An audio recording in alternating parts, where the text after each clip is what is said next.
भारत में राष्ट्रीय पक्षी मोर सहित कई पक्षियों की आबादी बहुत तेज़ी से घट रही है और पक्षी की कई स्पीसीज पर संकट खड़ा हो रहा है। मथुरा जो भगवान श्री कृष्ण की नगरी है, वहाँ पर भी मोर बहुत कम नज़र आने लगे हैं। इस स्थिति को देखते हुए सरकार ने ड्यूरिंग द रिसेंट ईयर्स क्या क्या विशेष कदम उठाए हैं और वो सकारात्मक परिणाम सामने आए हैं क्या? माननीय सदस्य ने सही कहा है, वो मथुरा से आती हैं और भगवान कृष्ण के भी मोर पंख ही सिर पे हम देखते हैं। बाकी जो हमारे तमिलनाडु के मित्र हैं वो भी इस बात को जानते हैं कि वहाँ भी भगवान शिव के पुत्र कार्तिकेय की सवारी भी मोर है। तो मोर हमारी पूरी पौराणिक सभ्यताओं में है। ये जो एंडेंजर्ड स्पीशीज़ हैं, इसके लिए हम समय समय पर नोटिफिकेशन भी निकालते हैं।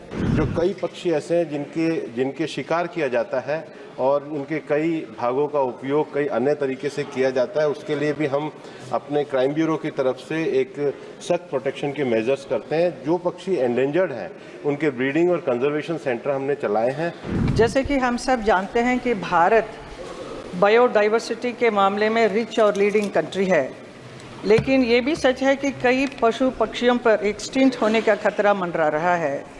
गंभीर खतरे और अन्य विलुप्त पशु पक्षियों की रक्षा करने के लिए सरकार कई योजनाएं पॉलिसीज लाई है, लेकिन सफलता नहीं पा रही है।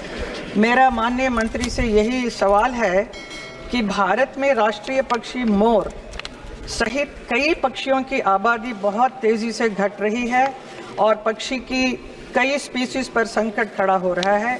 यहाँ तक कि मथुरा जो भगवान श्री कृष्ण की नगरी है, वहाँ पर भी मोर बहुत कम नज़र आने लगे हैं।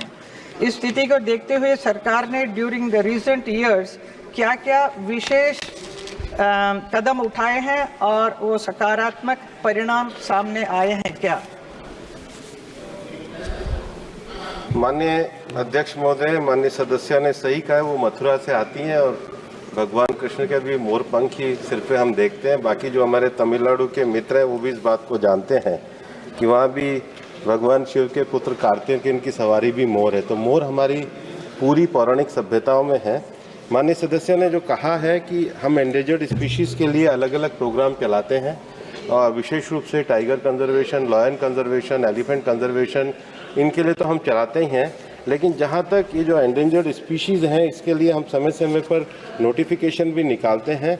और एक जो सबसे बड़ा खतरा है कि जो कई पक्षी ऐसे हैं जिनके शिकार किया जाता है और उनके कई भागों का उपयोग कई अन्य तरीके से किया जाता है, उसके लिए भी हम अपने क्राइम ब्यूरो की तरफ से एक सख्त प्रोटेक्शन के मेजर्स करते हैं। जो पक्षी एंडेंजर्ड हैं उनके ब्रीडिंग और कंजर्वेशन सेंटर हमने चलाए हैं और उसमें भी अपेक्षित सफलता प्राप्त करी है।